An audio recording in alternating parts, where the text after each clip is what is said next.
पहलगाम हमले के बाद से ही पाकिस्तानी सेना को अंदाजा लग चुका था कि भारत कोई बड़ी कार्रवाई करेगा। उनके तरफ से न्यूक्लियर की धमकियों के भी बयान आना शुरू हो चुके थे। भारत ने 6 मई रात और 7 मई सुबह जैसा तय किया था वैसी कार्रवाई की और पाकिस्तान कुछ नहीं कर पाया। 22 मिनट में 22 अप्रैल का बदला निर्धारित लक्ष्य के साथ हमारी सेना ने ले लिया। दूसरा पक्ष, आदरणीय अध्यक्ष जी, पाकिस्तान के साथ हमारी लड़ाई तो कई बार हुई है, लेकिन ये पहली ऐसी भारत की रणनीति बनी कि जिसमें पहले जहां कभी नहीं गए थे वहां हम पहुंचे। पाकिस्तान के कोने कोने में आतंकी अड्डों को धुआं धुआं कर दिया गया।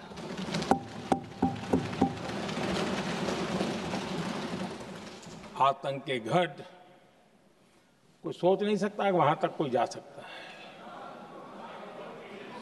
बहावलपुर और मुर्गे उसको भी जमीन दोस्त कर दिया। ऑपरेशन सिंदूर ने तय कर दिया कि भारत में आतंकी हमले की उसके आकाओं को और पाकिस्तान को भारी कीमत चुकानी पड़ेगी। अब ऐसे ही नहीं जा सकता। ऑपरेशन सिंदूर से स्पष्ट होता है कि भारत ने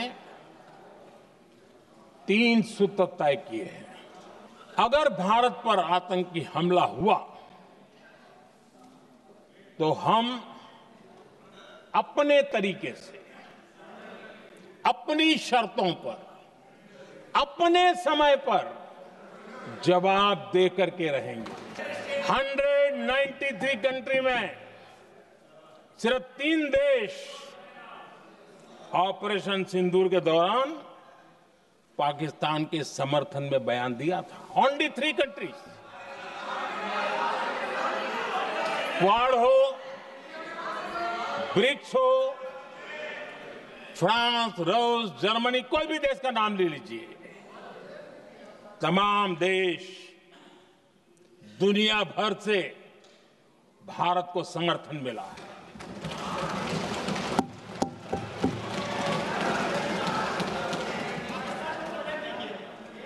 आदरणीय अध्यक्ष जी, दुनिया का समर्थन तो मिला, दुनिया के देशों का समर्थन मिला, माननीय है, लेकिन ये दुर्भाग्य है कि मेरे देश के वीरों के पराक्रम को कांग्रेस का समर्थन नहीं।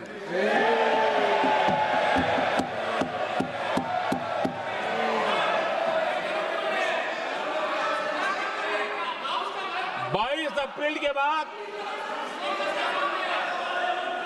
22 अप्रैल के आतंकी हमले के बाद 3-4 दिन में ही ये उछल रहे थे और कहना शुरू कर दिया, कहां गई 56 इंच की छाती, कहां खो गया मोदी, मोदी तो फेल हो गया। क्या मजा ले रहे थे। उनको लगता है वाह बाजी मार ली। उनको पहलगाम के निर्दोष लोगों की हत्या में भी वो अपनी राजनीति तराशते थे।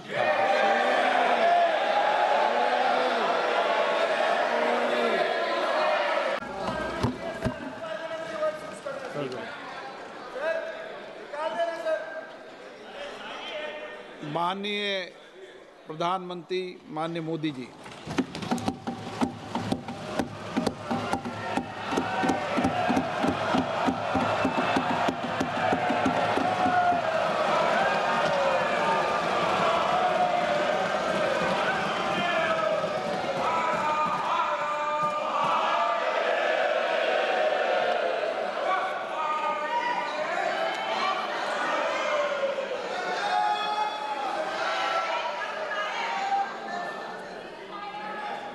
आदरणीय अध्यक्ष जी,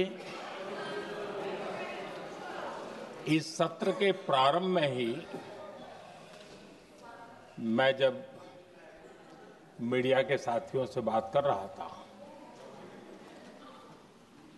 तब मैंने सभी माननीय सांसदों को अपील करते हुए एक बात का उल्लेख किया था। मैंने कहा था कि ये सत्र भारत के विजयोत्सव का सत्र है।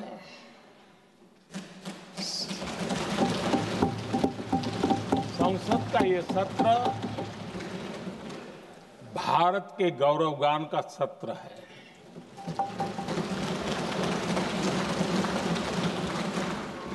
आदरणीय अध्यक्ष जी, जब मैं विजयोत्सव की बात कर रहा हूं, तब मैं कहना चाहूंगा कि ये विजयोत्सव आतंकी हेडक्वार्टर्स को मिट्टी में मिलाने का है।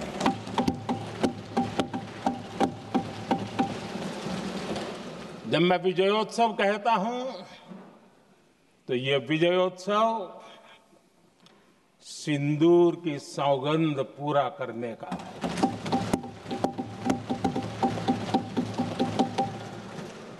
मैं जब ये विजयोत्सव कहता हूं, तो ये भारत की सेना के शौर्य और सामर्थ्य का विजय गाथा कह रहा है।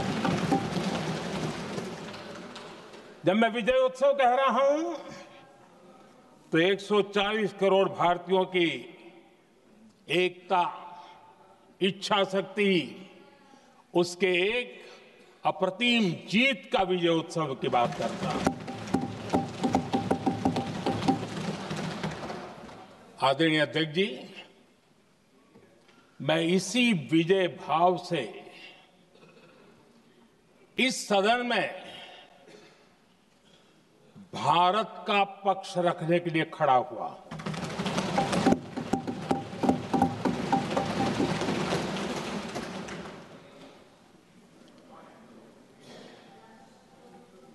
और जिन्हें भारत का पक्ष नहीं दिखता है, उन्हें मैं आईना दिखाने के लिए खड़ा हुआ।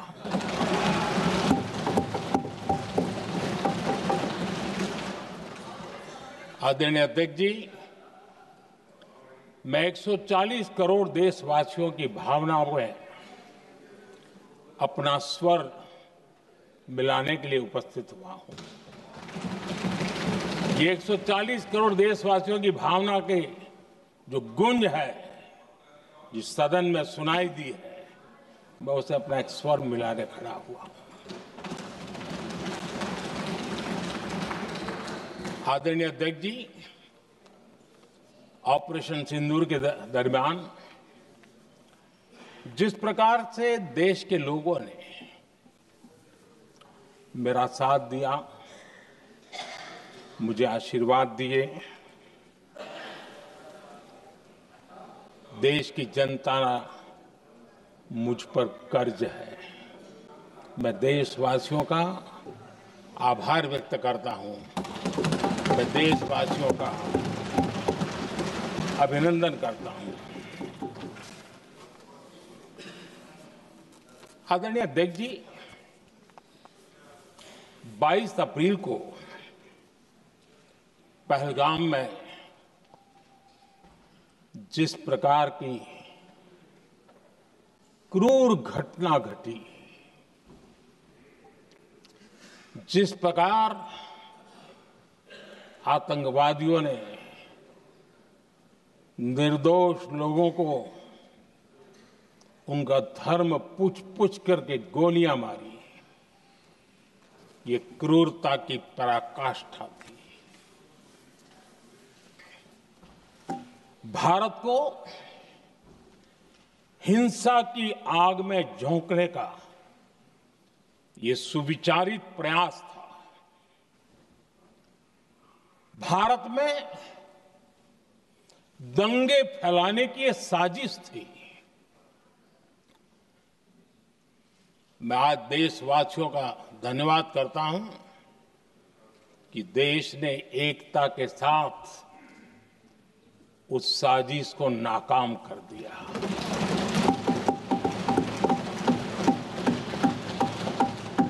आदरणीय अध्यक्ष जी, 22 अप्रैल के बाद मैंने एक सार्वजनिक रूप से और विश्व को समझ में आए इसलिए कुछ अंग्रेजी में भी वाक्यों का प्रयोग किया था और मैंने कहा था कि हमारा संकल्प है, हम आतंकियों को मिट्टी में मिला देंगे।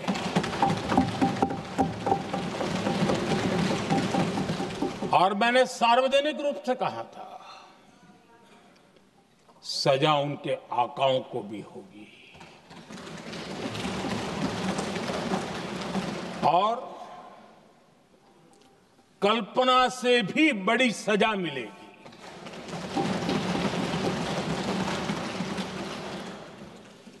22 अप्रैल को मैं विदेश था, मैं तुरंत लौट के आया और आने के तुरंत बाद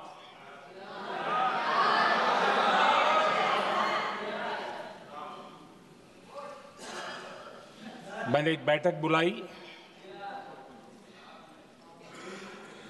और उस बैठक में हमने साफ साफ निर्देश दिए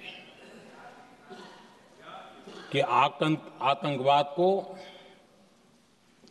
करारा जवाब देना होगा और ये हमारा राष्ट्रीय संकल्प है।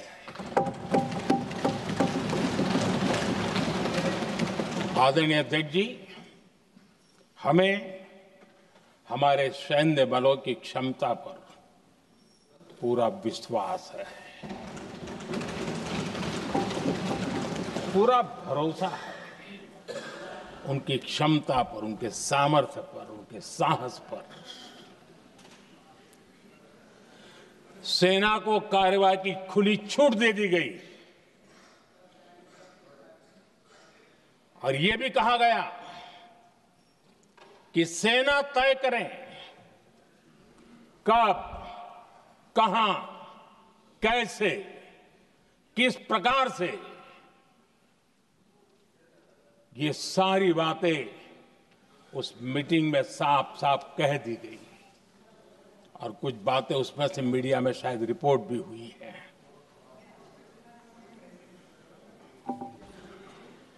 हमें गर्व है आतंकियों को वो सजा दी और सजा ऐसी है कि आज भी आतंक के उन आकाओं की नींद उड़ी हुई है।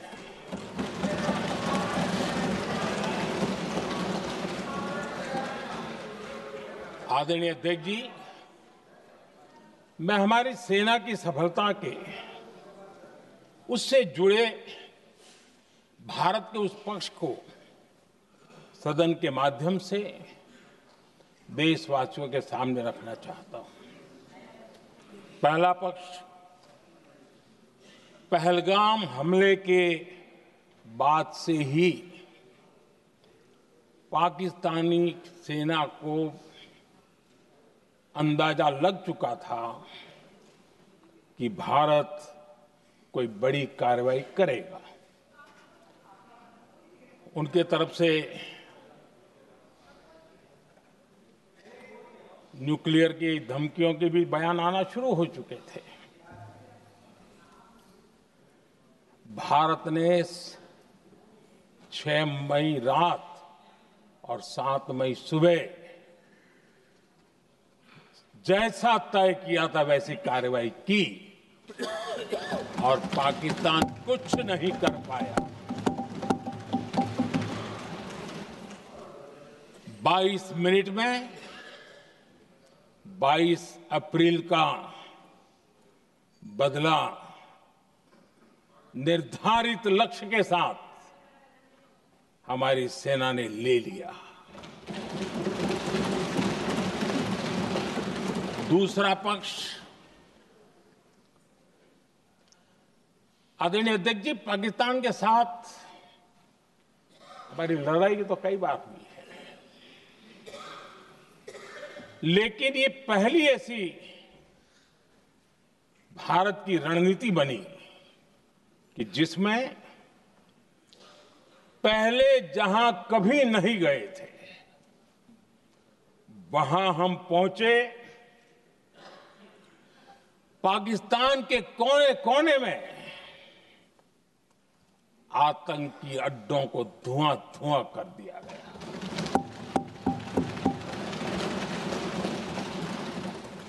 आतंक के गढ़ कोई सोच नहीं सकता कि वहां तक कोई जा सकता है।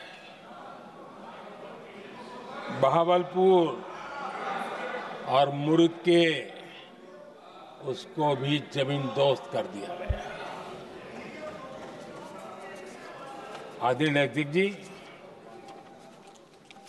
हमारे सेनाओं ने आतंकी अड्डों को तबाह कर दिया। तीसरा पक्ष, पाकिस्तान की न्यूक्लियर धमकी को हमने झूठा साबित कर दिया।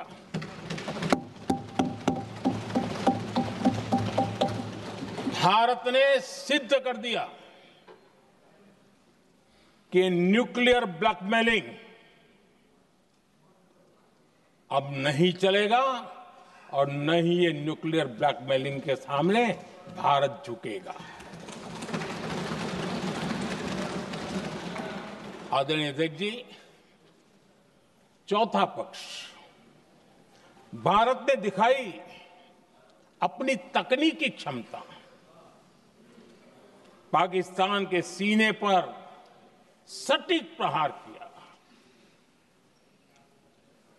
पाकिस्तान के एयरबेस एसेट्स को भारी नुकसान हुआ और आज तक उनके कई एयरबेस आईसीयू में पड़े हैं। आज टेक्नोलॉजी आधारित युद्ध का युग है। ऑपरेशन सिंदूर इस महारत में भी सफल सिद्ध हुआ है।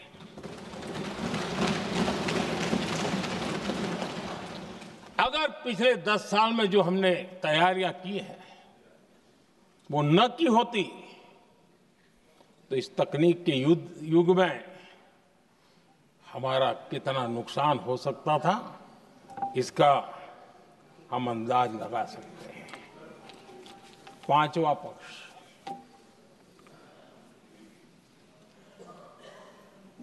ऑपरेशन सिंदूर के दरमियान पहली बार हुआ जब आत्मनिर्भर भारत की ताकत को दुनिया ने पहचाना। Made in India drone, made in India missile ने पाकिस्तान के हथियारों की पोल खोल करके रख दी।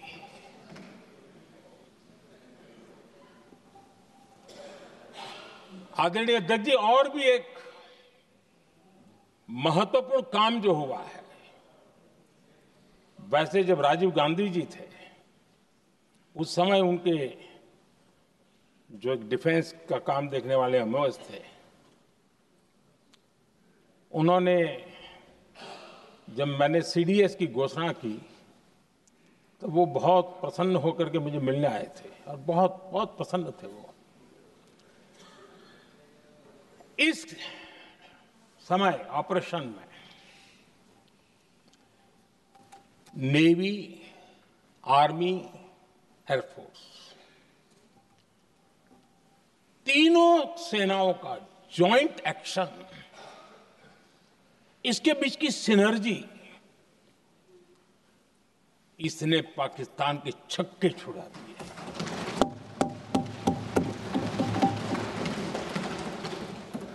आदरणीय अध्यक्ष जी, आतंक की घटनाएं पहले भी देश में होती थी,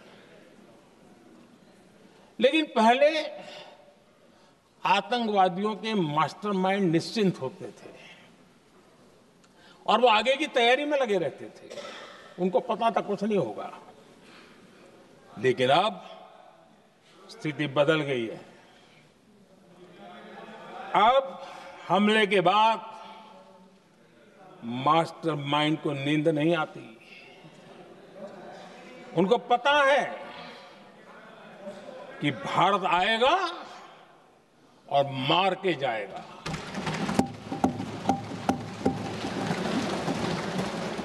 ये न्यू नॉर्मल भारत ने सेट कर दिया है।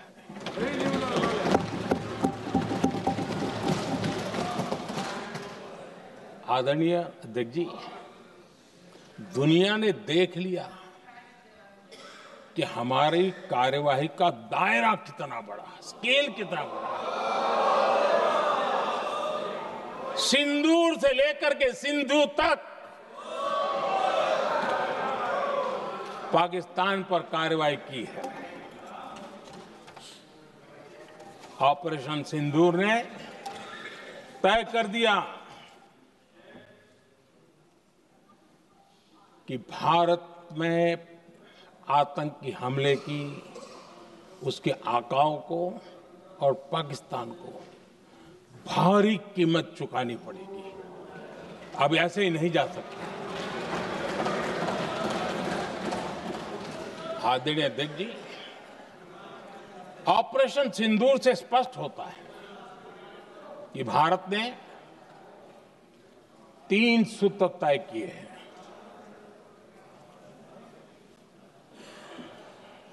अगर भारत पर आतंकी हमला हुआ तो हम अपने तरीके से, अपनी शर्तों पर, अपने समय पर जवाब दे करके रहेंगे।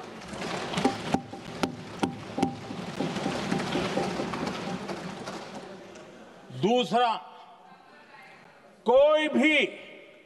कोई भी न्यूक्लियर ब्लैकमेल अब नहीं चलेगा।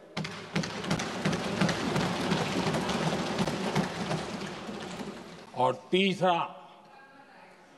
हम आतंक की सरपरस्त सरकार और आतंक के आकाओं, उनको अलग अलग नहीं देखेंगे। आदरणीय अध्यक्ष जी,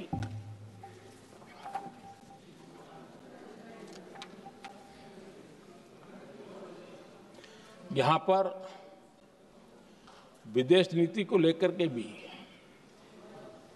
काफी बातें कही गई हैं।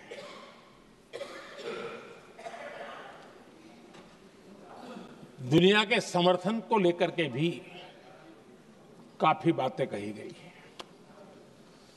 मैं आज सदन में कुछ बातें पूरी स्पष्टता से कह रहा हूं। दुनिया में किसी भी देश ने भारत को अपनी सुरक्षा में कार्रवाई करने से रोका नहीं है।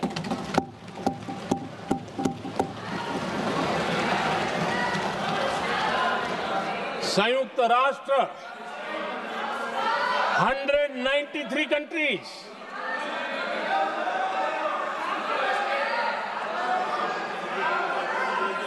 सिर्फ 3 देश 193 कंट्री में सिर्फ 3 देश ऑपरेशन सिंदूर के दौरान पाकिस्तान के समर्थन में बयान दिया था। ओनली 3 कंट्रीज, क्वाड हो, ब्रिक्स हो, फ्रांस, रूस, जर्मनी, कोई भी देश का नाम ले लीजिए, तमाम देश दुनिया भर से भारत को समर्थन मिला है।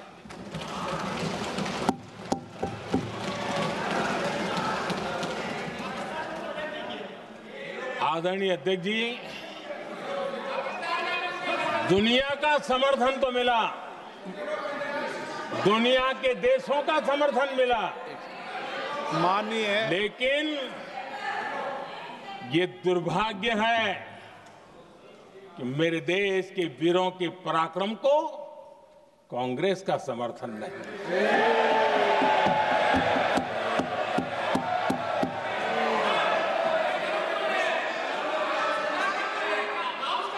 22 अप्रैल के बाद, 22 अप्रैल के आतंकी हमले के बाद 3-4 दिन में ही ये उछल रहे थे और कहना शुरू कर दिया, कहां गई 56 इंच की छाती, कहां खो गया मोदी, मोदी तो फेल हो गया। क्या मजा ले रहे थे, उनको लगता है वाह बाजी मार ली। उनको पहलगाम के निर्दोष लोगों की हत्या में भी वो अपनी राजनीति तराशते थे।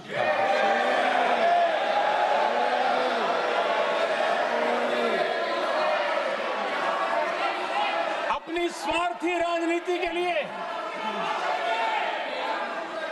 मुझ पर निशाना साध रहे थे, लेकिन उनकी ये बयानबाजी, इनका छिछोरापन देश के सुरक्षा बलों का मनोबल गिरा रहा था।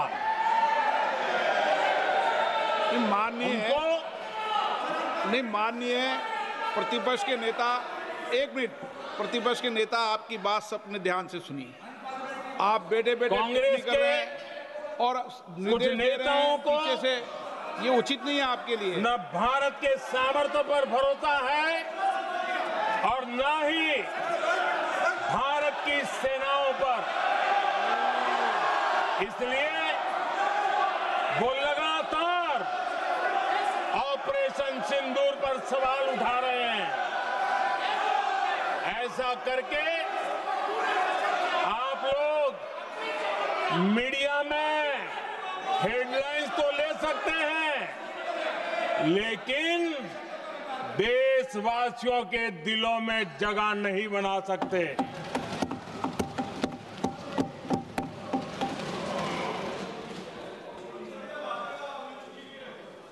आदरणीय सभापति जी, आदरणीय अध्यक्ष जी, 10 मई को भारत ने ऑपरेशन सिंदूर के तहत हो रहे एक्शन को रोकने की घोषणा की। इसको लेकर यहां भांति भांति की बातें कही गई। ये वही प्रोपेगेंडा है जो सीमा पार से फैलाया गया है। कुछ लोग सेना द्वारा दिए गए तथ्यों की जगह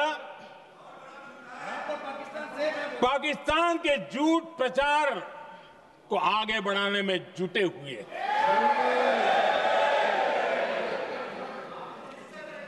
जबकि भारत का रुख हमेशा स्पष्ट रहा है।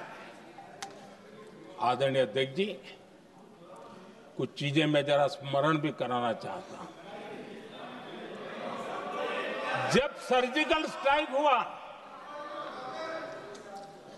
उस समय हमने लक्ष्य तय किया था हमारे जवानों को तैयार करके कि हम उनके इलाके में जाकर के आतंकियों के जो लॉन्चिंग पैड है उनको नष्ट करेंगे और सर्जिकल स्ट्राइक एक रात के उस ऑपरेशन में हमारे लोग सूर्योदय होते होते काम पूरा करके वापस आए। लक्ष्य निर्धारित था कि ये करना है। जब बालाकोट एयर स्ट्राइक किया तो हमारा लक्ष्य तय था कि आतंकियों के जो ट्रेनिंग सेंटर्स है इस बार हम उसको तबाह करेंगे और हमने वो भी करके दिखाया। ऑपरेशन सिंदूर के समय हमारा लक्ष्य तय था और हमारा लक्ष्य था कि आतंक के जो एपी सेंटर है और पहलगाम के आतंकियों को जहां से पुरजोश योजना बनी, ट्रेनिंग मिली, व्यवस्था मिली, उस पर हमला करेंगे। हमने उनके नाभि पर हमला कर दिया।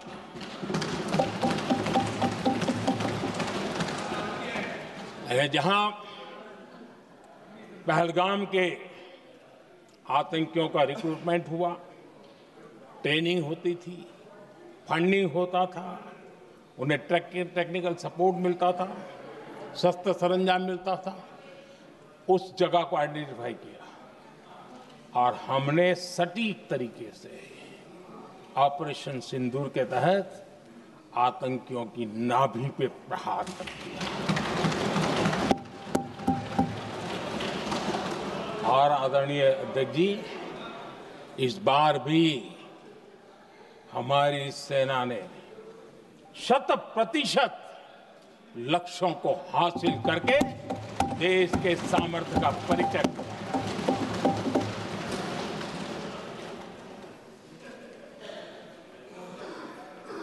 कुछ लोग जानबूझकर के कुछ चीजें भूलने में इंटरेस्टेड होते हैं। देश भूलता नहीं है, देश को याद है। 6 रात और 7 मई सुबह ऑपरेशन हुआ था और 7 मई को सुबह भारत ने प्रेस कॉन्फ्रेंस हमारी सेना ने की और इस प्रेस कॉन्फ्रेंस में भारत ने स्पष्ट कर दिया था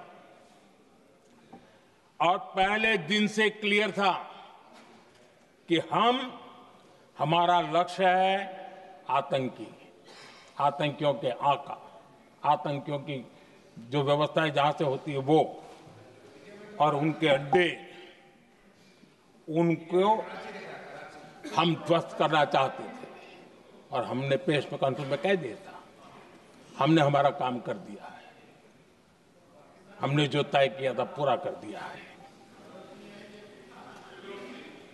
और इसलिए 6-7 मई को ऑपरेशन हमारे यहां संतोषजनक होने के तुरंत बाद कल जो राजनाथ जी ने कहा था, मैं डंके की चोट पर दोबारा दोहराता हूं, भारत की सेना ने पाकिस्तान की सेना को चंद मिनटों में बता दिया कि हमारा ये लक्ष्य था, हमने लक्ष्य पूरा कर दिया है, ताकि उनको पता चले और हमें भी पता चले कि उनके दिल दिमाग में क्या चलता है।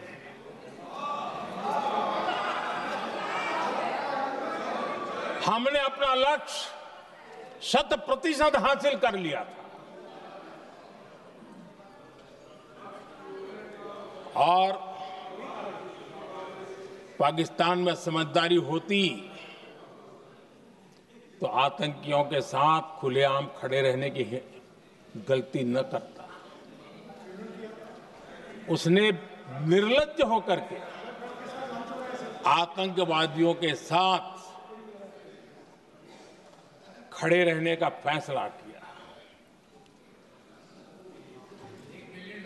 हम पूरी तरह तैयार थे। हम भी मौके की तलाश में थे, लेकिन हमने दुनिया को बताया था कि हमारा लक्ष्य आतंकवाद है, आतंकवादी आका है, आतंकवादी ठिकाने हैं। वो हमने पूरा कर दिया। लेकिन जब पाकिस्तान ने आतंकियों की मदद में आने का फैसला किया और मैदान में उतरने की हरकत की, तो भारत की सेना ने सालों तक याद रह जाए ऐसा करारा जवाब दे करके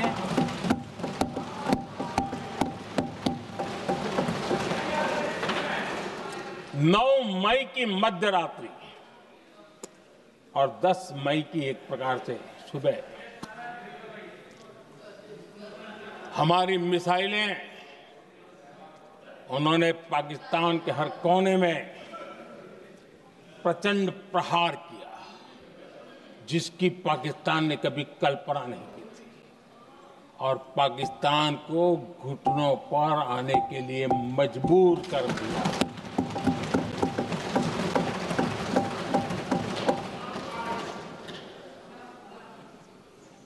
और आपने टीवी में भी देखा है, वहां से क्या बयान आते थे। पाकिस्तान के लोग, अरे मैं तो स्विमिंग पूल में नहा रहा था, कोई कह रहा था मैं तो दफ्तर जाने की तैयारी कर रहा था। हम कुछ सोचे इस पहले तो भारत ने तो हमला कर दिया।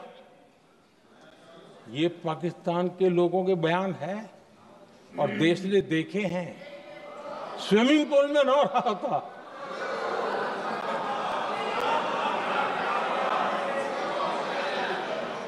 और जब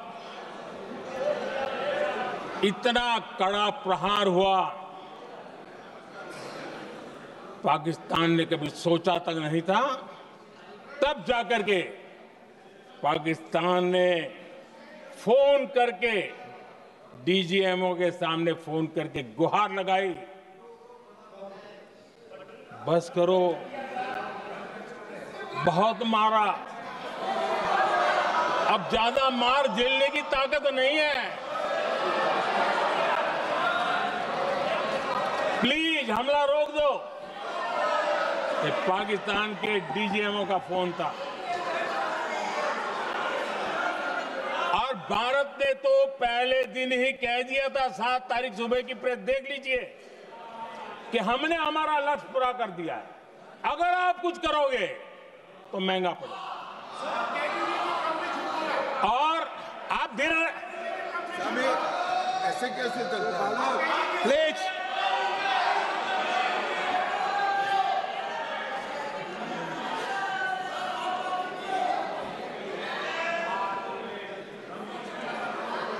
मैं आज दोबारा कह रहा हूं, ये भारत की स्पष्ट नीति थी, सुविचारित नीति थी, सेना के साथ मिलकर के तय की हुई नीति थी, और वे ये थी कि हम आतंक, उनके आका, उनके ठिकाने, ये हमारा लक्ष्य है। और हमने कहा, पहले दिन प्रेस कॉन्फ्रेंस में कहा है कि हमारा एक्शन नॉन एक्सीलेटरी है, ये हमने कह करके किया है। और इसके लिए साथियों हमने हमला रोका। अध्यक्ष जी, दुनिया के किसी भी नेता ने भारत के ऑपरेशन रोकने के लिए नहीं कहा।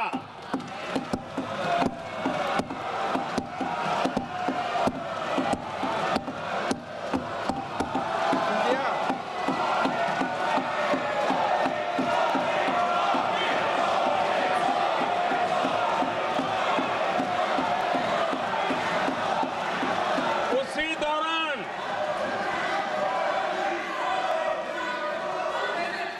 9 तारीख को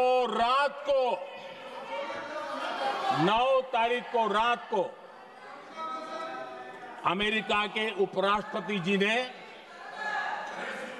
मुझसे बात करने का प्रयास किया। वो घंटे भर कोशिश कर रहे थे, लेकिन मेरी सेना के साथ मीटिंग चल रही थी, तो मैंने उनका फोन उठा नहीं पाया। बाद में मैंने उनको कॉल बैक किया। मैंने कहा कि आपका फोन था, 3-4 बार आपका फोन आ गया, क्या है? तो अमेरिका के उपराष्ट्रपति जी ने मुझे फोन पे बताया कि पाकिस्तान बहुत बड़ा हमला करने वाला है, ये उन्होंने मुझे बताया। मेरा जो जवाब था, जिनको समझ नहीं आता है उनको तो नहीं आएगा,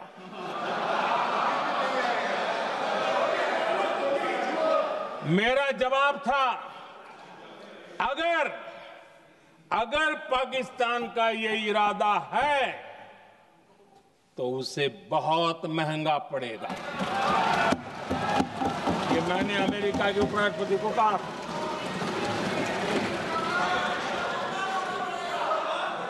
अगर पाकिस्तान हमला करेगा तो हम बड़ा हमला कर करके जवाब देंगे, ये मेरा जवाब था। और आगे मेरा एक वाक्य था, मैंने कहा था हम गोली का जवाब गोले से देंगे। ये 9 तारीख रात की बात है और 9 रात में और 10 सुबह हमने पाकिस्तान को सैन्य शक्ति को तहस नहस कर दिया था। और यही हमारा जवाब था, यही हमारा जज्बा था। और आज पाकिस्तान भी भली भांति जान गया है कि भारत का हर जवाब पहले से ज्यादा तगड़ा होता है।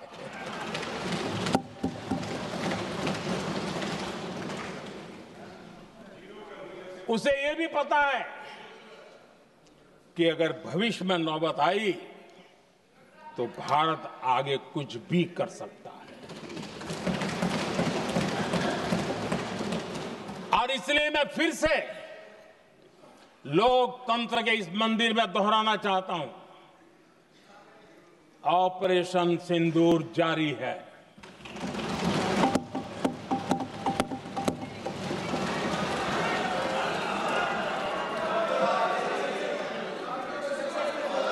पाकिस्तान ने दुस्साहस की अगर कल्पना की तो उसे करारा जवाब दिया जाएगा।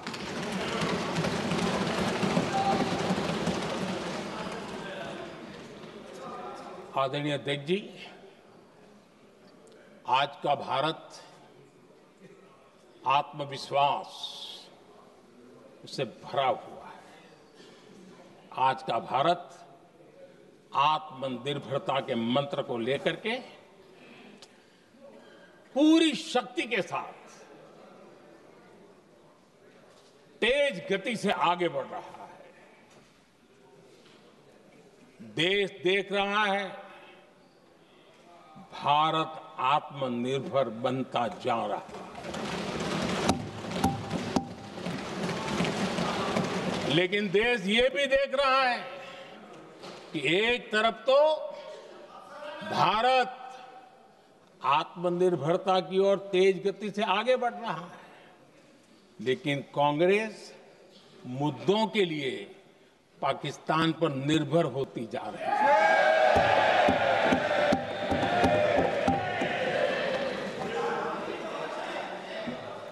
मैं आज पूरा दिन देख रहा था, जो 16 घंटे से जो चर्चा चल रही है, दुर्भाग्य से। प्लीज बैठिए, सब जवाब दे दिया आपका, आप सुनते नहीं, सबका जवाब दे दिया। प्लीज दुर्भाग्य से सुनिए जवाब। कांग्रेस को पाकिस्तान के मुद्दे इंपोर्ट करने पड़ रहे हैं।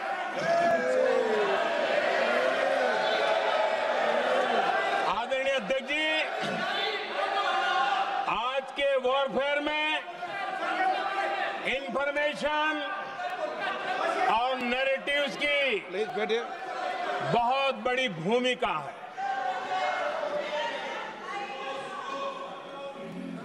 नैरेटिव घड़ करके एआई का भी भरपूर उपयोग करके सेनाओं के मनोबल को कमजोर करने के खेल भी खेले जाते हैं।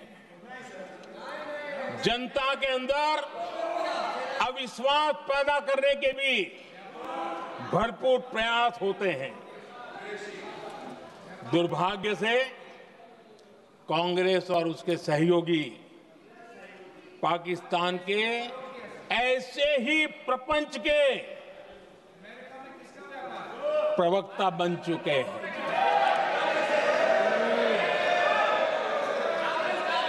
आदरणीय अध्यक्ष जी, देश की सेना ने आदरणीय अध्यक्ष जी, ये तरीका है देश की सेना ने बैठिए बैठिए। देश की सेना ने सर्जिकल स्ट्राइक की।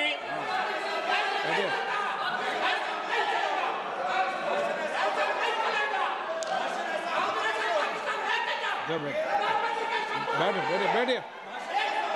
आदरणीय अध्यक्ष जी, देश की सेना ने सफलतापूर्वक सर्जिकल स्ट्राइक की तो तुरंत कांग्रेस वालों ने सेना से सबूत मांगे थे, लेकिन जब उन्होंने देश का मूड देखा, देश का मिजाज देखा, तो सुर उनके बदलने लगे और बदल करके क्या कहने लगे। कांग्रेस के लोगों ने कहा, ये सर्जिकल स्ट्राइक क्या बड़ी बात है, ये तो हमने भी की थी। एक ने कहा 3 सर्जिकल स्ट्राइक की थी, दूसरे ने कहा 6 सर्जिकल स्ट्राइक की थी, तीसरे ने कहा 15 सर्जिकल स्ट्राइक की थी।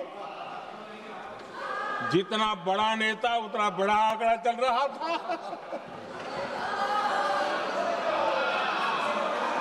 आदरणीय अध्यक्ष जी, इसके बाद बालाकोट में सेना ने एयर स्ट्राइक की। अब एयर स्ट्राइक तो ऐसी थी कि वो कुछ कह नहीं सकते थे, इसलिए ये तो नहीं कहा कि भाई हमने भी की थी। उसमें तो उन्होंने समझदारी दिखाई, लेकिन फोटो मांगने लगे। एयर स्ट्राइक हुई तो फोटो दिखाओ, क्या कहां गिरा, क्या तोड़ा, कितने मरे, बस यही पूछते रहे। पाकिस्तान भी यही पूछता था, ये भी यही पूछते थे। इतना ही नहीं, आदरणीय अध्यक्ष जी, जब पायलट अभिनंदन पकड़े गए तो पाकिस्तान में तो खुशी का माहौल होना स्वाभाविक था कि उनके हाथ में भारतीय सेना का एक पायलट उनके हाथ लगा था। लेकिन यहां पर भी कुछ लोग थे जो कानों कानों में कह रहे थे, अब मोदी फंसा, अब अभिनंदन वहां आए, मोदी ला करके दिखा दे, अब देखते हैं मोदी क्या करता है। आज डंके की चोट पर अभिनंदन वापिस आए।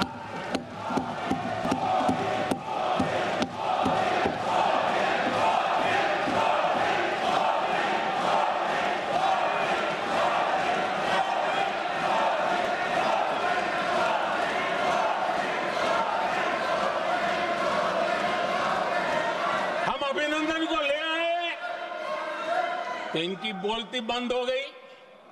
इनको लगा यार ये नसीब वाला आदमी है, हमारा हथियार हाथ से निकल गया। आदरणीय अध्यक्ष जी, पहलगाम हमले के बाद हमारा बीएसएफ का एक जवान पाकिस्तान के कब्जे में गया तो फिर इनको लगा वाह बड़ा मुद्दा हाथ में आ गया है, अब मोदी फंस जाएगा। अब तो मोदी की फजीयत जरूर होगी, उनकी इकोसिस्टम ने सोशल मीडिया में बहुत सारी कथाएं वायरल की कि ये बीएसएफ के जवान का क्या होगा, उसके परिवार का क्या होगा, ये वापस आएगा, कब आएगा, कैसे आएगा, न जाने क्या क्या चला दिया। आदरणीय अध्यक्ष जी, बीएसएफ का वो जवान भी आन बान शान के साथ वापस आए।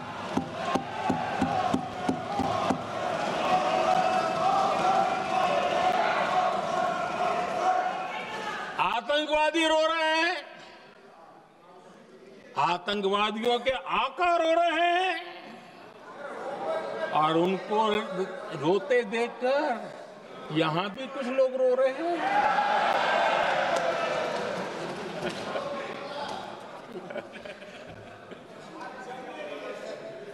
अब देखिए, सर्जिकल स्ट्राइक सर्जिकल स्ट्राइक चल रही थी, उसके बाद उन्होंने एक खेल खेलने की कोशिश की, बात जमी नहीं। एयर स्ट्राइक हुई तो दूसरा खेल खेलने की कोशिश की, वो भी जमी नहीं। जब ये ऑपरेशन सिंदूर हुआ तो उन्होंने नया पैंतरा शुरू किया, और क्या शुरू किया, रोक क्यों दिया। पहले तो मानने को तैयार नहीं थे कि मुक्त करते, अब कहते रोक क्यों दिया। वाह रे बयान बहादुरों,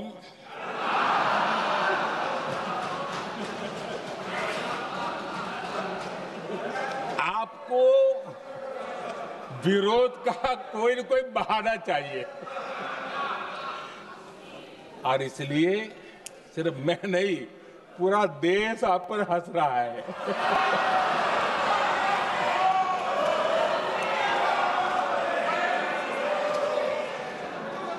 आदरणीय अध्यक्ष जी, सेना का विरोध, सेना के प्रति एक पता नहीं नेगेटिविटी, ये कांग्रेस का पुराना रवैया रहा। देश ने अभी अभी करगिल विजय दिवस मनाया, लेकिन देश पूरी तरह जानता है कि उनके कार्यकाल में और आज तक करगिल के विजय को कांग्रेस ने अपनाया नहीं है। न करगिल विजय दिवस मनाया है, न करगिल विजय का गौरव किया। इतिहास साक्षी है अध्यक्ष जी। जब डोकलाम में सैन्य हमारा शौर्य दिखा रहा था, तब कांग्रेस के नेता चुपके चुपके किससे ब्रीफिंग लेते थे, वो सारी दुनिया अब जान गई।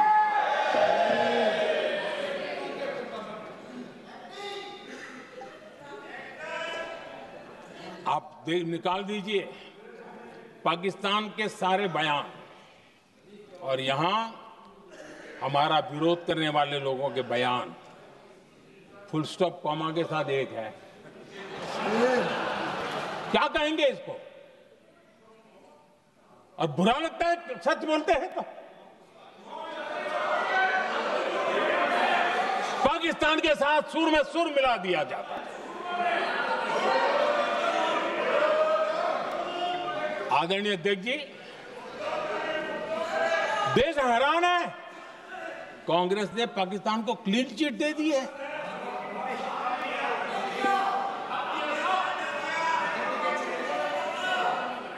उनकी ये हिम्मत, और इनकी आदत जाती नहीं है, ये हिम्मत कि पहलगाम के आतंकी पाकिस्तानी थे, इसका सबूत दो।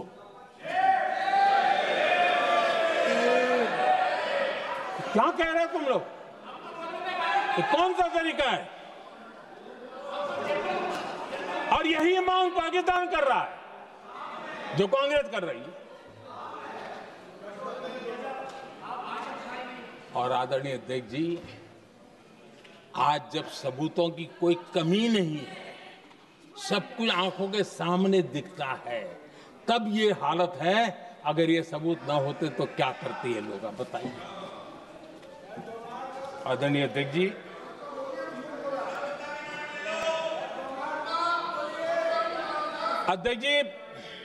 ऑपरेशन सिंदूर के एक पार्ट की तरफ तो चर्चा भी बहुत होती है, ध्यान भी जाता है, लेकिन देश के लिए कुछ गौरव की क्षणें होती हैं, ताकत की परिचय होता है, उसकी तरफ भी ध्यान जाना बहुत आकर्षित है।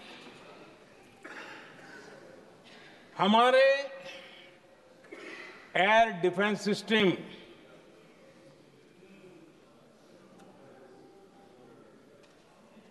दुनिया में इसकी चर्चा है। हमारे एयर डिफेंस सिस्टम ने पाकिस्तान की मिसाइल और ड्रोन्स उसको तिनके की तरफ बिखेर दिया था।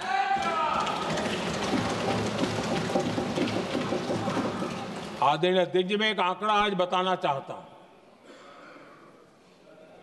पूरा देश गर्व से भर जाएगा। कुछ लोगों का क्या होगा मैं नहीं जानता, पूरा देश गर्व से भर जाएगा। 9 मई को पाकिस्तान ने करीब 1000 मिसाइलों और आर्म ड्रोन्स के भारत पर बहुत बड़ा हमला करने की कोशिश की। 1000 ये मिसाइलें भारत के किसी भी हिस्से पर गिरती तो वहां भयंकर तबाही मचती, लेकिन 1000 मिसाइल्स और ड्रोन्स को भारत ने आसमान में ही चूर चूर कर दिया।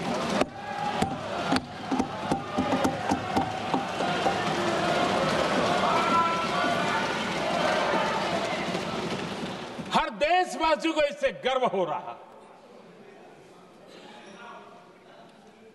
लेकिन जैसे कांग्रेस के लोग इंतजार कर रहे थे, कुछ तो गड़बड़ होगी यार, मोदी मरेगा, कहीं तो फंसेगा।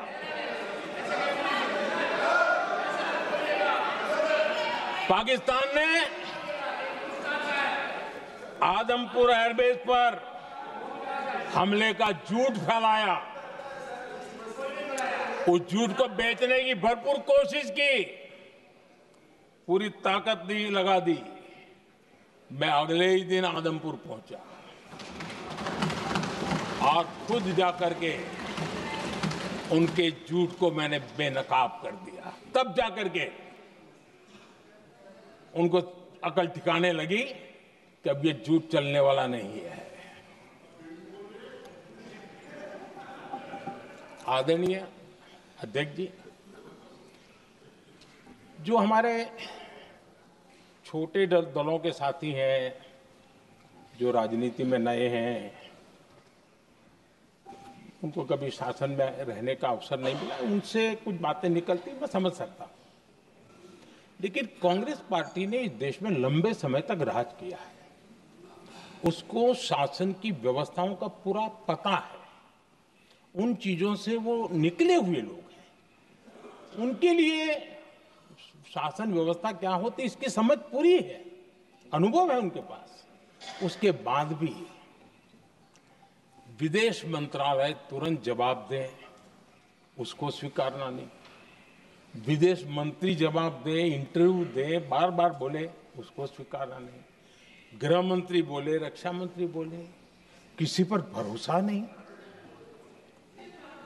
जिसने इतने सालों तक राज किया, उनको देश की व्यवस्थाओं पर अगर भरोसा नहीं है, तब शक उठता है कि क्या हालत हो गई है इनकी।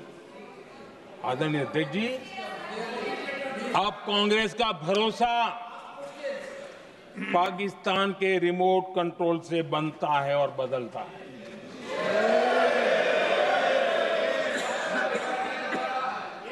आदरणीय अध्यक्ष जी, एक बिल्कुल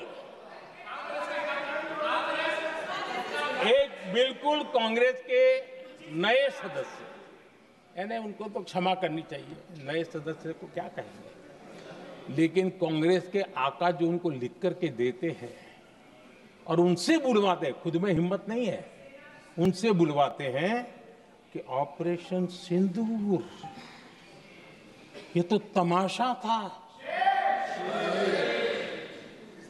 ये आतंकवादियों ने जिन 26 लोगों को मौत के घाट उतारा था ना, उस भयंकर क्रूर घटना पर ये तेजाब छिड़कने वाला पाप है।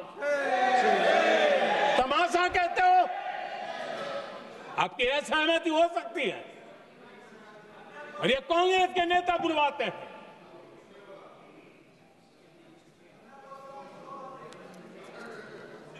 आदरणीय अध्यक्ष जी, पहलगाम के हमलावरों को कल हमारे सुरक्षा बलों ने ऑपरेशन महादेव करके अपने अंजाम तक पहुंचाया।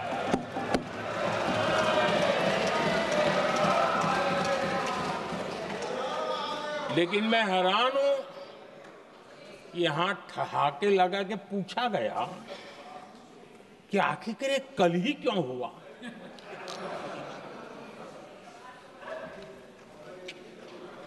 अब ये क्या हो गया है, मुझे समझ नहीं आ रहा है।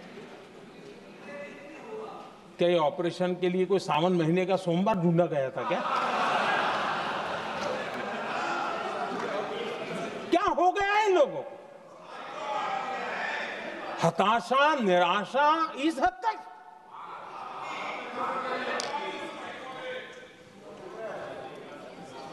और देखिए मजा, पिछले कई सप्ताह से हाँ ऑपरेशन सिंदूर हो गया तो ठीक है, पहलगाम के आतंकियों का क्या हुआ, पहलगाम के आतंकियों का। अब हुआ तो कल क्यों हुआ?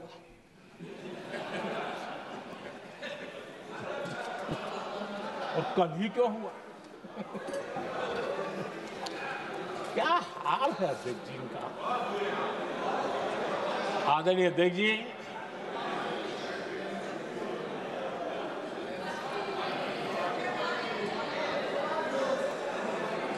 आदरणीय अध्यक्ष जी, शास्त्रों में कहा गया है, हमारे शास्त्रों में कहा गया है,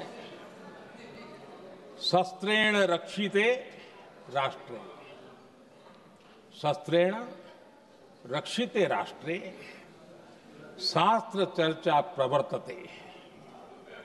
अर्थात जब राष्ट्र शस्त्र से सुरक्षित होते हैं तभी वहां शास्त्र की, ज्ञान की चर्चाएं जन्म ले पाती है।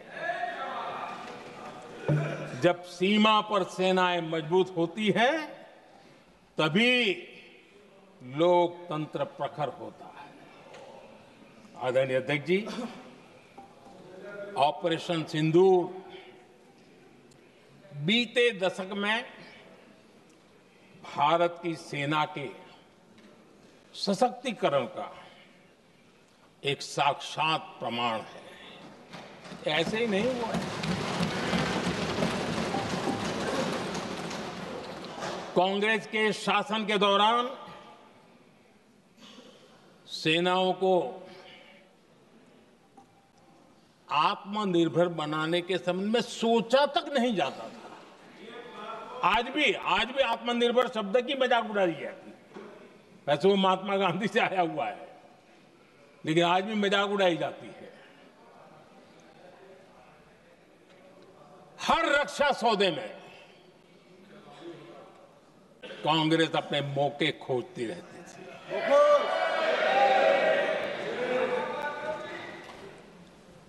छोटे छोटे हथियारों को लिए विदेशों पर निर्भरता, ये इनका कार्यकाल रहा है। Bullet proof jacket, night vision camera तक नहीं होते थे, और लंबा लिस्ट है। जीप से शुरू होता है, बफोर, हेलीकॉप्टर, हर चीज के साथ घोटाला जुड़ा हुआ है। आदरणीय अध्यक्ष जी, हमारी सेनाओं को आधुनिक हथियारों के लिए दशकों तक इंतजार करना पड़ा। आजादी के पहले, और इतिहास गवाह, एक जमाना था जब डिफेंस मैन्युफैक्चरिंग में भारत का आवाज सुनाई देती थी। जिस समय तलवारों से लड़ा जाता था ना, तब भी तलवारें भारत की श्रेष्ठ मानी जाती थी। हम डिफेंस के इक्विपमेंट में आगे थे। लेकिन आजादी के बाद जो एक मजबूत डिफेंस इक्विपमेंट मैन्युफैक्चरिंग का हमारा दायरा था, जो हमारा पूरा इकोसिस्टम था, उसको सोच समझ करके तबाह कर दिया गया, उसको दुर्बल किया गया।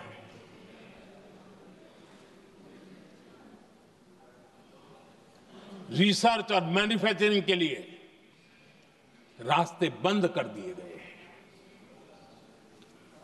अगर इसी नीति पर हम चलते तो भारत इस 21वीं सदी में ऑपरेशन सिंदूर के संबंध में सोच भी नहीं सकता। यह हालत करके रखा हुआ था उन्होंने।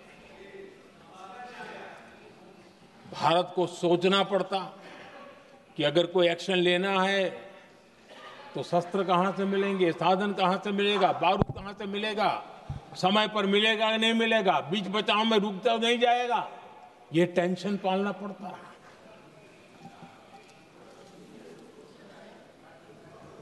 आदरणीय अध्यक्ष जी, बीते एक दशक में मेक इन इंडिया हथियार सेना को मिले, उन्होंने इस ऑपरेशन में बहुत निर्णायक भूमिका निभाई।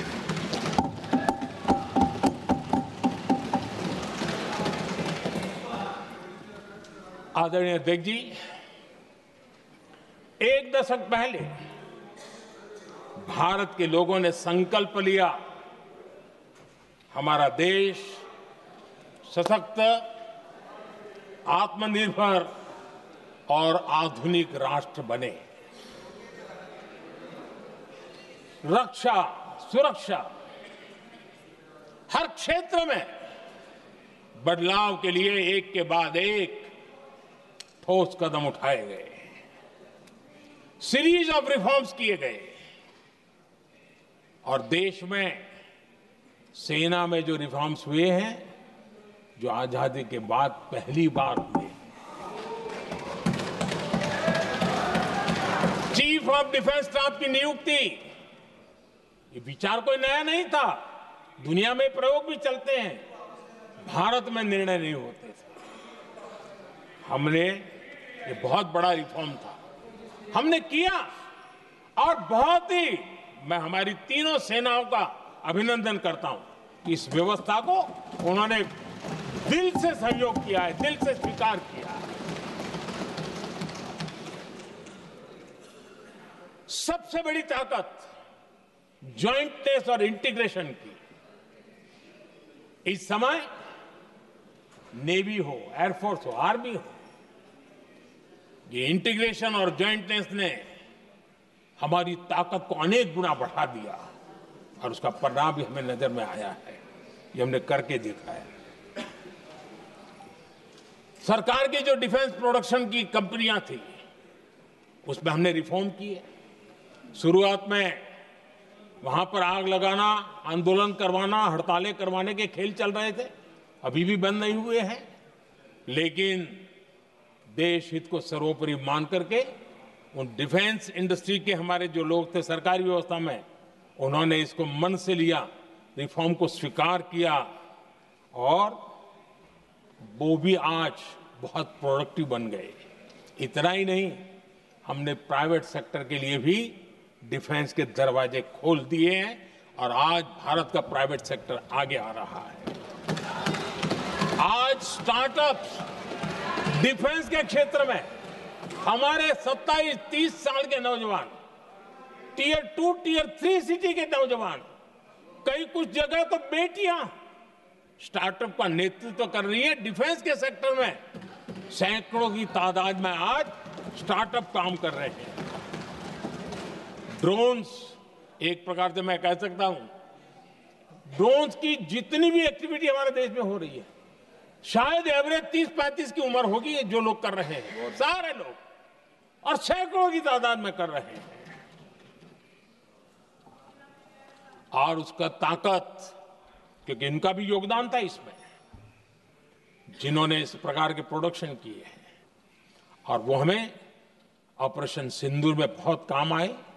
मैं उन सबके प्रयासों को बहुत साधुवाद करता हूं और मैं उनको विश्वास दिलाता हूं, आगे बढ़िए, अब देश रुकने वाला नहीं है। आदरणीय अध्यक्ष जी, डिफेंस सेक्टर में मेक इन इंडिया ये नारा नहीं था। हमने इसके लिए बजट पॉलिसी में जो परिवर्तन करना था, जो नए इनिशिएटिव ले रहे थे, वो नए इनिशिएटिव लिए।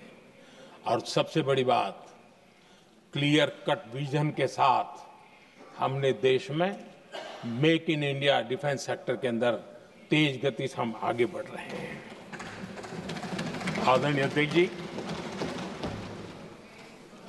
एक दशक में डिफेंस का बजट लगभग पहले से 3 गुना हुआ है।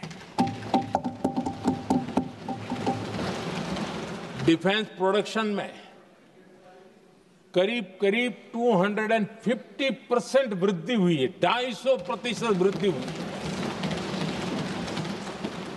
11 वर्षों में डिफेंस एक्सपोर्ट 30 गुना से भी ज्यादा बढ़ा है, 30 गुना से ज्यादा।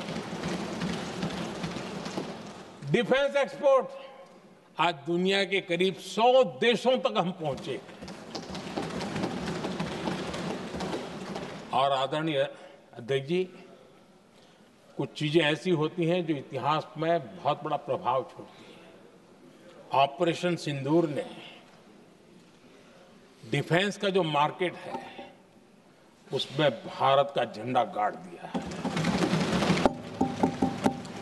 भारत के हथियारों की डिमांड आज बढ़ती चली जा रही है, मांग बढ़ रही है। ये भारत में उद्योगों को भी बल देगी, एमएसएमई को बल देगी, हमारे नौजवानों को रोजगार देगी, और हमारे नौजवान अपनी बनाई चीजों से दुनिया में अपनी ताकत का प्रदर्शन कर पाएंगे। ये आज दिख रहा है, मैं देख रहा हूं। डिफेंस के क्षेत्र में जो आत्मनिर्भर भारत की दिशा में हम जो कदम उठा रहे हैं, मैं हैरान हूं। कुछ लोगों को आज भी तकलीफ हो रही है, जैसे उनका खजाना लूट गया। ये कौन सी मानसिकता है? देश को ऐसे लोगों को पहचानना होगा। आदरणीय अध्यक्ष जी, मैं स्पष्ट करना चाहता हूं, डिफेंस में भारत का आत्मनिर्भर होना ये आज की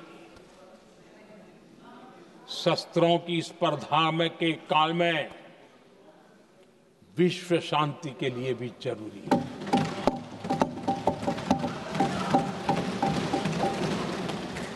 मैं पहले भी कह चुका हूं, भारत युद्ध का नहीं, बुद्ध का देश है। हम समृद्धि, शांति चाहते हैं, लेकिन हम ये कभी न भूले कि समृद्धि का और शांति का रास्ता शक्ति से ही गुजरता है।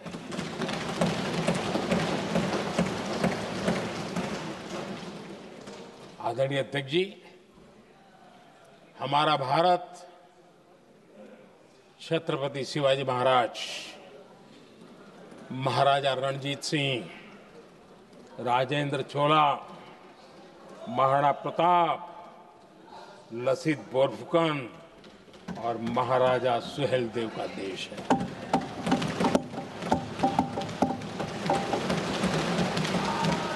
आदरणीय अध्यक्ष जी, हम विकास और शांति के लिए सामरिक सामर्थ्य पर भी फोकस करते हैं। आदरणीय अध्यक्ष जी, कांग्रेस के पास नेशनल सिक्योरिटी का विजन न पहले था और आज तो सवाल ही नहीं उठता है।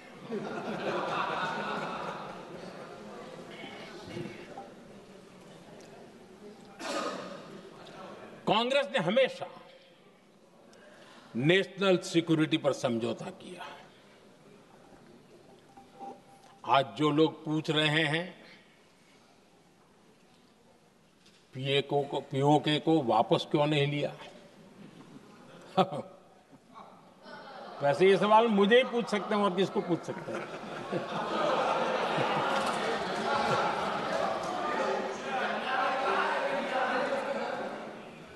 लेकिन इसके पहले जवाब देना होगा पूछने वालों को। किसकी सरकार ने पीओके पर पाकिस्तान को कब्जा करने का अवसर दिया था? जवाब साफ है, जवाब साफ है। जब भी मैं नेहरू जी की चर्चा करता हूं तो कांग्रेस और उसका पूरा इकोसिस्टम बिलबिला जाता है, पता नहीं क्या है। आदरणीय अध्यक्ष जी, हम एक शेर सुना करते थे, मुझे ज्यादा इसका ज्ञान तो नहीं है लेकिन सुनते थे। लम्हों ने खता की और सदियों ने सजा पाई। आजादी के बाद से ही जो फैसले लिए गए उनकी सजा आज तक देश भुगत रहा है।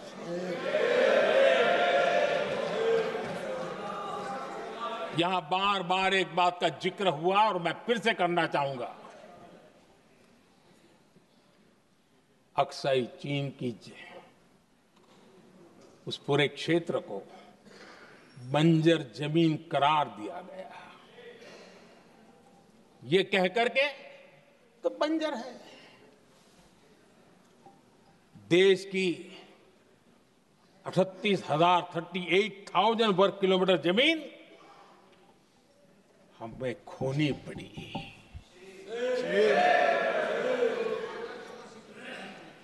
आदरणीय अध्यक्ष जी, मैं जानता हूं मेरी कुछ बातें चुभने वाली है। 1962 और 1963 के बीच कांग्रेस के नेता जम्मू कश्मीर के पूंछ, उरी, नीलम वैली और किशनगंगा को छोड़ देने का प्रस्ताव रख रहे थे। भारत की भूमि, आदरणीय अध्यक्ष जी, और वो भी लाइन ऑफ पीस के नाम पर किया जा रहा था। 1966 रण ऑफ कच्छ पर इन्हीं लोगों ने मध्यस्थता स्वीकार की। ये था उनका राष्ट्रीय सुरक्षा का विजन। एक बार फिर उन्होंने भारत का करीब 800 वर्ग किलोमीटर क्षेत्र पाकिस्तान को सौंप दिया, जिसमें छड़बेट भी शामिल है, कि कहीं उसको छड़ा बेट भी कहते हैं। 1965 की जंग में हाजीपीर पास को हमारी सेना ने वापस जीत लिया था, लेकिन कांग्रेस ने उसे फिर लौटा दिया। 1971 पाकिस्तान के 93,000 फौजी हमारे पास बंदी थे। पाकिस्तान का हजारों वर्ग किलोमीटर एरिया हमारी सेना ने कब्जा किया था। हम बहुत कुछ कर सकते थे, विजय की स्थिति में थे।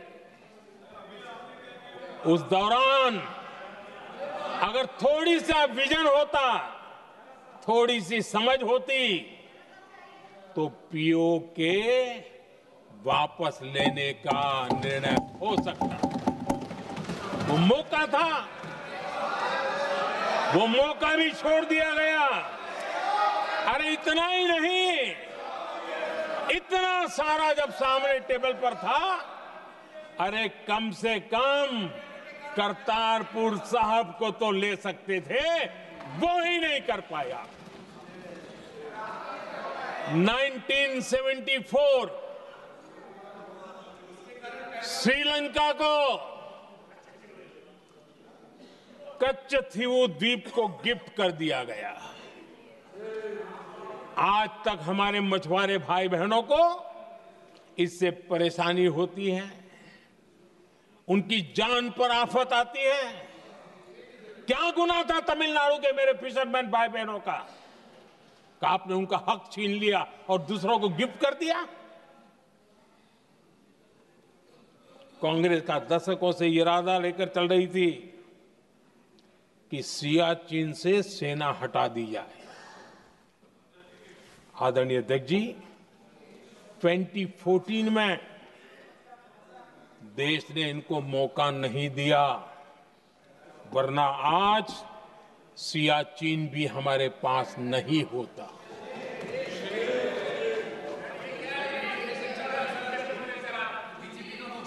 आदरणीय अध्यक्ष जी, आजकल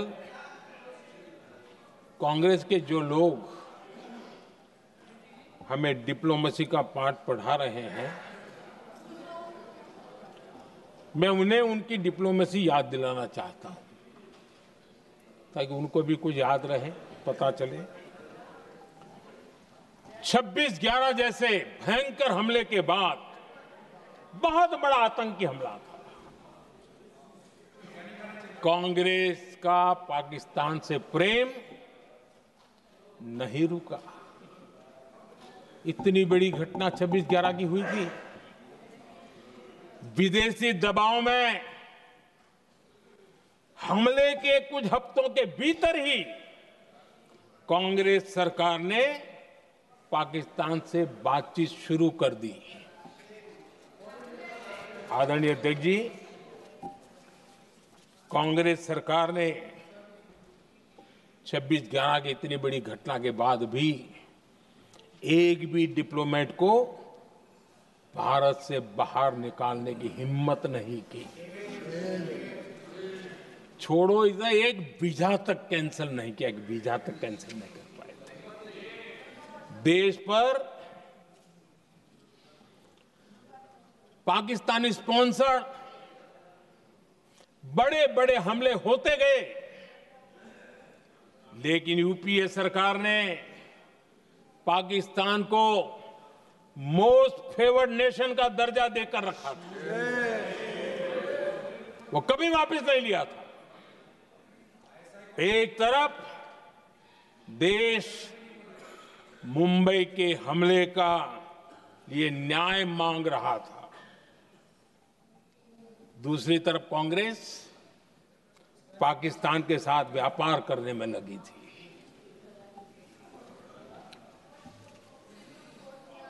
पाकिस्तान वहां से खून की होली खेलने वाले आतंकियों को भेजते रहे, और कांग्रेस यहां अमन की आश के मुशायरे किया करती थी। मुशायरे होते थे। हमने आतंकवाद और अमन की आस का ये वन वे ट्रैफिक बंद कर दिया।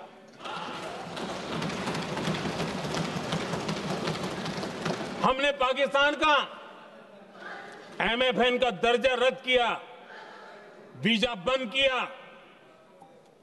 हमने अटारी वाघा बॉर्डर को बंद कर दिया। आदरणीय अध्यक्ष जी,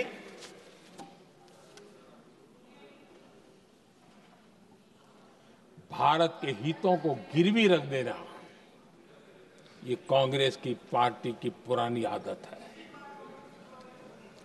इसका सबसे बड़ा उदाहरण सिंधु जल समझौता है।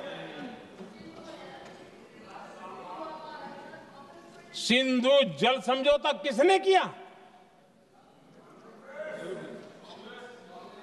नेहरू जी ने किया। और मामला किससे जुड़ा था? भारत से निकलने वाली नदियां, हमारे यहां से निकली हुई नदियां, उसका वो पानी था। और वो नदियां हजारों साल से भारत की सांस्कृतिक विरासत रही है, भारत की चैतन्य शक्ति रही है। भारत को सुजलाम सुफलाम बनाने में उन नदियों का बहुत बड़ा योगदान रहा है। सिंधु नदी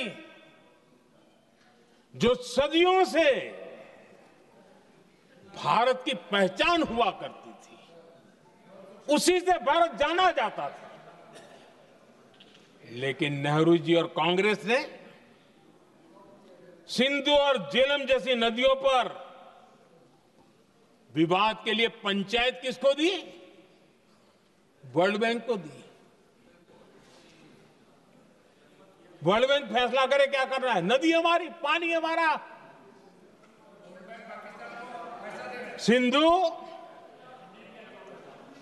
सिंधु जल समझौता सीधा सीधा भारत की अस्मिता और भारत के स्वाभिमान के साथ किया गया बहुत बड़ा धोखा था।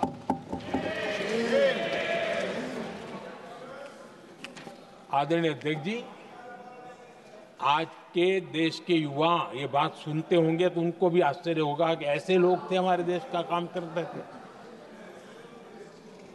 नेहरू जी ने इस ट्रीटी करी और क्या किया?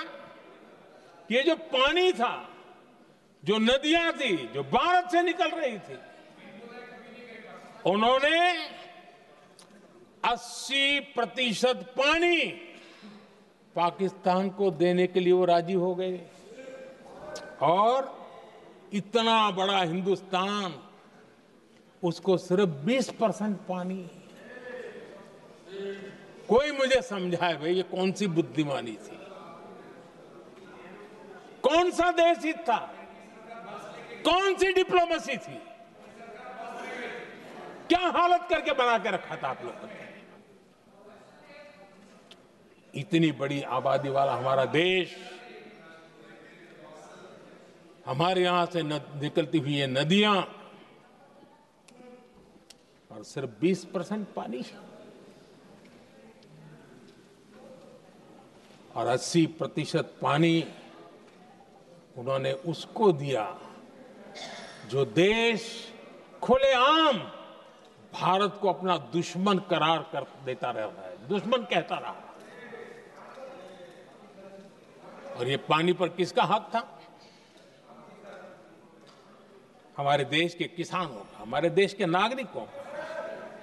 हमारा पंजाब, हमारा जम्मू कश्मीर देश के एक बहुत बड़े हिस्से को इन्होंने पानी के संकट में धकेल दिया, इस एक कारण से। और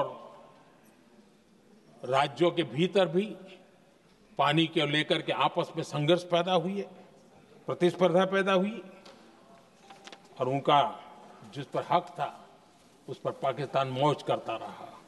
और ये दुनिया में अपनी डिप्लोमेसी के पाठ पढ़ाते रहते हैं। आदरणीय अध्यक्ष जी,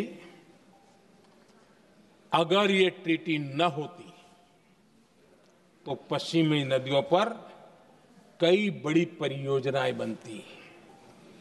पंजाब, हरियाणा, राजस्थान और दिल्ली, वहां के किसानों को भरपूर पानी मिलता, पीने के पानी की कोई समस्या नहीं रहती। औद्योगिक प्रगति के लिए भारत बिजली बना पाता। इतना ही नहीं, नेहरू जी ने इसके उपरांत करोड़ों रुपए भी दिए ताकि पाकिस्तान नहर बना सके।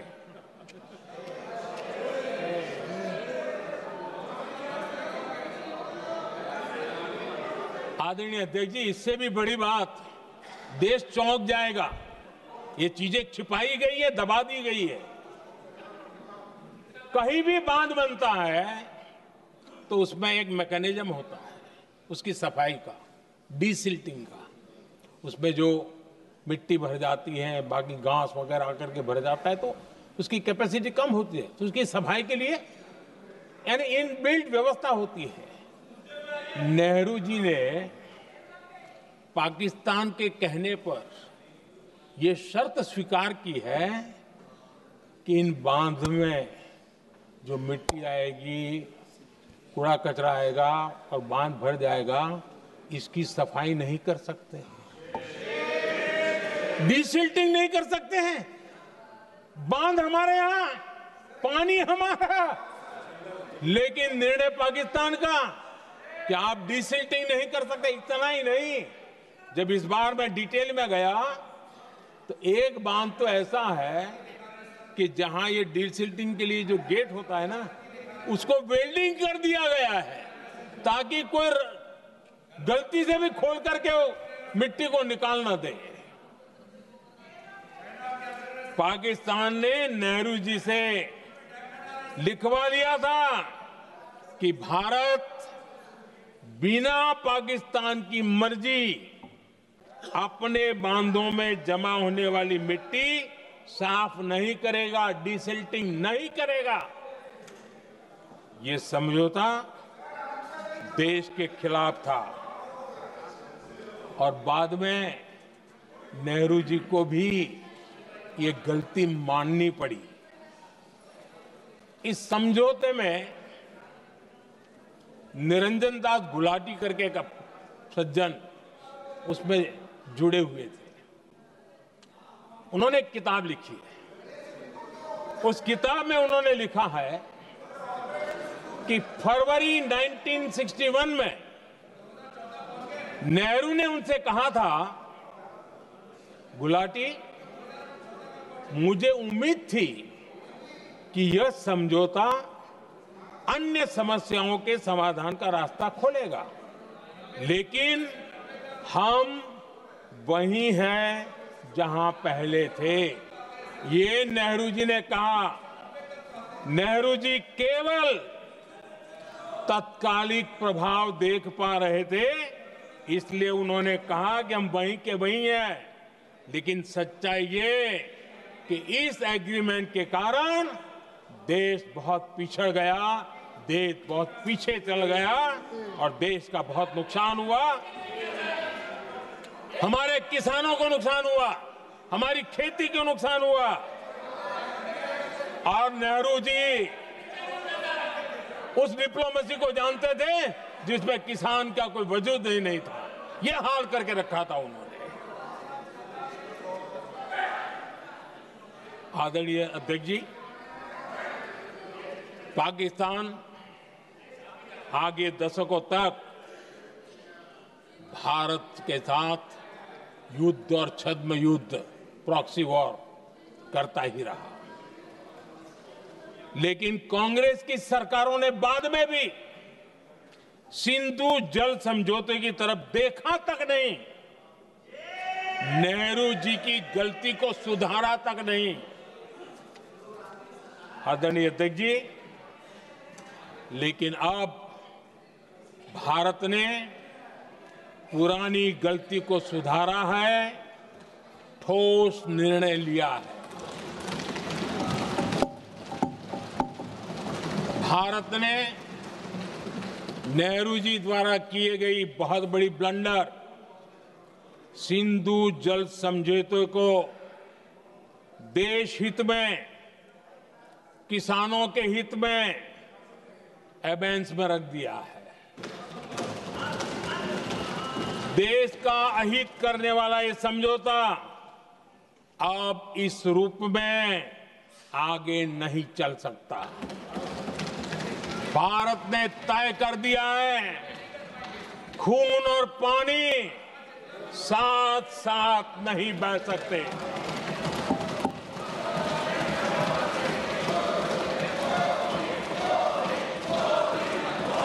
माननीय सदस्य, आप बहुत देर हो गई, आप उपनेता हैं, ये तरीका आप बैठे बैठे टोकते हैं, प्लीज, ये शोभा नहीं देता आपके लिए। बैठिए, बैठिए बैठिए आदरणीय बैठिए, शोभा नहीं देता आपका। अध्यक्ष जी, आप उपनेता हैं, अपनी मर्यादा बना के रखें। चलिए बैठिए। वहां बैठे साथी आतंकवाद पर लंबी लंबी बातें करते हैं। जब ये सत्ता में था, जुड़े हुए हैं। जब इनको राज करने का अवसर मिला था, तब देश का हाल क्या है, क्या रहा था, वो आज भी देश भूला नहीं है। 2014 से पहले देश में असुरक्षा का जो माहौल था, अगर वो आज याद भी करे ना, तो लोग सिहर जाते हैं। आदरणीय अध्यक्ष जी, हम सबको याद है, जो नई पीढ़ी के बच्चे हैं उनको पता नहीं है, हम सबको पता है। हर जगह पर अनाउंसमेंट होता था, रेलवे स्टेशन पर जाओ, बस स्टैंड पर जाओ, एयरपोर्ट पर जाओ, बाजार में जाओ, मंदिर में जाओ, कहीं पर भी जाओ, जहां भी भीड़ होती है, कोई भी लावारिस चीज दिखे छूना मत, पुलिस को तुरंत जानकारी देना, वो बम हो सकता है। हम 2014 तक यही सुनते आए थे, ये हालात करके रखा था। देश के कोने कोने में यही हाल था। माहौल ये था कि जैसे कदम कदम पर बम बिछे हैं और खुद को ही नागरिकों ने बचाना है, उन्होंने हाथ ऊपर कर दिए थे, अनाउंस कर दिया। आदरणीय अध्यक्ष जी, कांग्रेस की कमजोर सरकारों के कारण देश को कितनी जानें गंवानी पड़ी, हमें अपनों को खोना पड़ा। आदरणीय अध्यक्ष जी, आतंकवाद पर ये लगाम लगाई जा सकती थी। हमारी सरकार ने 11 साल में ये करके दिखाया, एक बहुत बड़ा सबूत है। 2004 से 14 के बीच जो आतंकी घटनाएं होती थी, उन घटनाओं में बहुत बड़ी कमी आई है। इसलिए देश भी जानना चाहता है, अगर हमारी सरकार आतंकवाद पर नकेल कस सकती है, तो कांग्रेस सरकारों की ऐसी कौन सी मजबूरी थी कि आतंकवाद को फलने फूलने दिया। आदरणीय अध्यक्ष जी, कांग्रेस के राज में आतंकवाद अगर फला फूला है, तो उसका एक बड़ा कारण इनकी तुष्टीकरण की राजनीति है, वोट बैंक की राजनीति है। जब दिल्ली में बाटला हाउस एनकाउंटर हुआ, कांग्रेस के एक बड़ी नेता के आंख में आंसू थे, आतंकवादी मारे गए इसके कारण। और वोट पाने के लिए इस बात को हिंदुस्तान के कोने कोने में पहुंचाया गया। आदरणीय अध्यक्ष जी, 2001 में देश की संसद पर हमला हुआ था। तब कांग्रेस के एक बड़े नेता ने अफजल गुरु को बेनिफिट ऑफ डाउट देने की बात कही थी। आदरणीय अध्यक्ष जी, मुंबई में 26/11 का इतना बड़ा आतंकी हमला हुआ, एक पाकिस्तानी आतंकी जिंदा पकड़ा गया। पाकिस्तान की मीडिया ने, दुनिया ने यह स्वीकार किया कि यह पाकिस्तानी है, लेकिन यहां कांग्रेस पार्टी इतना बड़ा पाकिस्तान का पाप, इतना बड़ा पाकिस्तानी आतंकी हमला और ये क्या खेल खेल रहे थे? वोट बैंक की राजनीति के लिए क्या कर रहे थे? कांग्रेस पार्टी इसको भगवा आतंक सिद्ध करने में जुटी हुई है।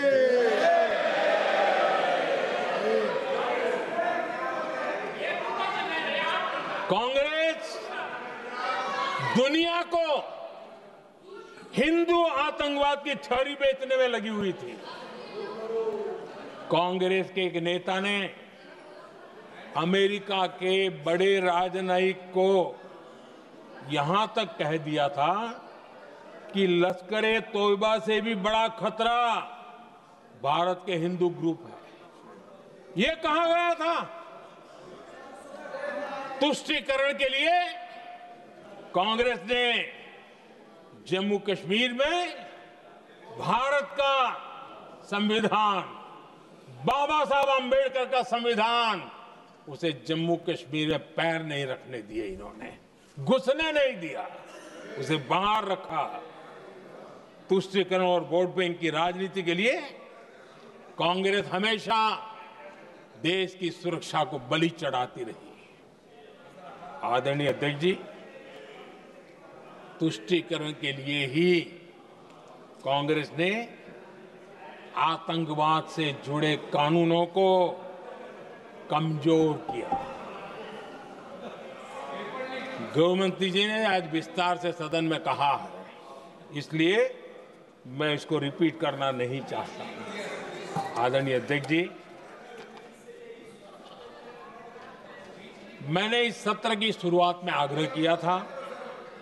मैंने कहा था कि दल हित में हमारे मत मिले न मिले, दल हित में हमारे मत मिले न मिले, देश हित में हमारे मन जरूर मिलने चाहिए। पहलगाम की विभीषिका ने हमें गहरे घाव दिए हैं। उसने देश को झकझोर दिया है।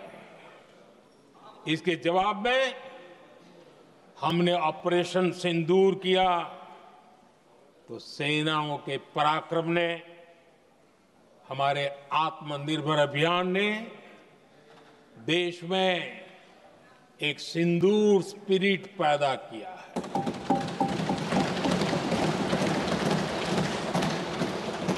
ये सिंदूर स्पिरिट हमने तब भी देखी जब दुनिया भर में हमारे प्रतिनिधि मंडल भारत की बात बताने गए। मैं उन सभी साथियों को बहुत बहुत बधाई देता हूं। आपने बहुत ही प्रभावी ढंग से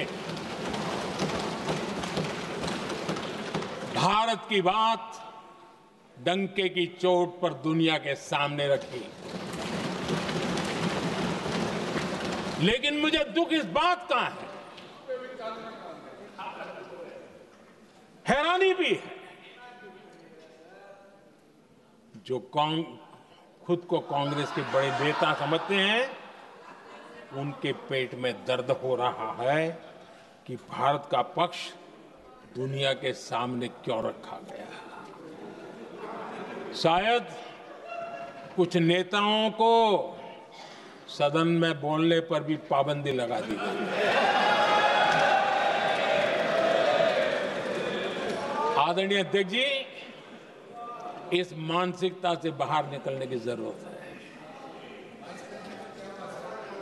कुछ पंक्तियां मेरे मन में आती हैं, मैं अपने भाव व्यक्त करना चाहता हूं। आदरणीय अध्यक्ष जी, करो चर्चा और इतनी करो, करो चर्चा और इतनी करो कि दुश्मन दहशत से दहल उठे। दुश्मन दहशत से दहल उठे। रहे ध्यान बस इतना ही, रहे ध्यान बस इतना ही, मान सिंदूर और सेना का प्रश्नों में भी अटल रहे। हमला मां भारती पर हुआ अगर, तो प्रचंड प्रहार करना होगा। दुश्मन जहां भी बैठा हो, हमें भारत के लिए ही जीना होगा। मेरा कांग्रेस के साथियों से आग्रह है कि एक परिवार के दबाव में पाकिस्तान को क्लीन चिट देना बंद कर दें।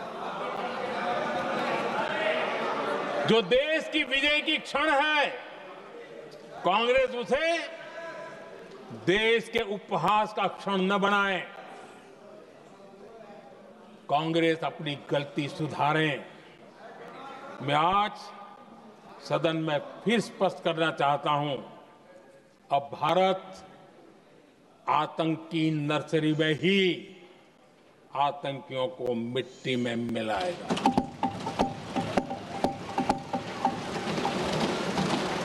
हम पाकिस्तान को भारत के भविष्य खेलने नहीं देंगे और इसलिए ऑपरेशन सिंदूर खत्म नहीं हुआ है, ऑपरेशन सिंदूर जारी है। और ये पाकिस्तान के लिए भी नोटिस है। वो जब तक भारत के खिलाफ आतंक का रास्ता रोकेगा नहीं, तब तक भारत एक्शन लेता रहेगा। भारत का भविष्य सुरक्षित और समृद्ध होगा, यही हमारा संकल्प है। इसी भाव के साथ मैं फिर से सभी सदस्यों को सार्थक चर्चा के लिए धन्यवाद देता हूं। और आदरणीय अध्यक्ष जी, मैंने भारत का पक्ष रखा है, भारत के लोगों की भावनाओं को व्यक्त किया है। मैं सदन का फिर से आभार व्यक्त करता हूं। बहुत बहुत धन्यवाद।